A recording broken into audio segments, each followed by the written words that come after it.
This video is going to go over cat-cow, so spinal movement, so spinal flexion and extension. And I'll go over what that looks like. We'll also touch a little bit on pelvic tilt because that just goes with your spinal movement. So cat-cow is when we do, like I said, that extension and that flexion of the spine. So a lot of times I find, and this is also my tendency if I don't watch myself, is to just kind of collapse through the ribs and push up through the ribs.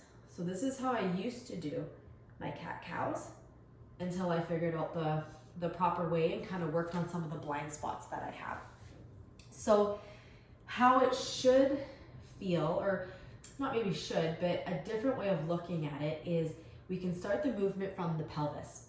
So for the pelvis, for when we're going to go into extension or the cow pose, instead of just dropping through my ribs, I'm going to start to think about my sit bones going upward and then letting my spine follow. And then sit bones, pelvic tuck, curl, letting my spine follow, my head dangle. Again, let your sit bones and pelvis start that movement. And when I get through my chest, what I'm trying to do here is bring my collarbones forward rather than let my whole bottom drop down, my whole rib cage drop down. Tuck and curl. And one more time, let the pelvis start the movement. Collarbones come forward to get some movement and extension into that mid-back.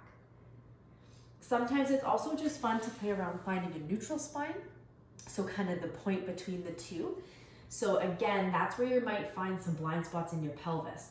My natural tendency is to kind of tuck a little more. And so for me, I have to think about opening that up to make my spine long and straight, and that would be a neutral spine.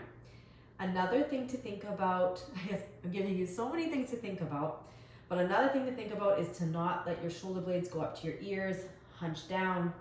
So you want to push your mat away and widen those blades. Keep the neutral pelvis, and this would be a neutral spine.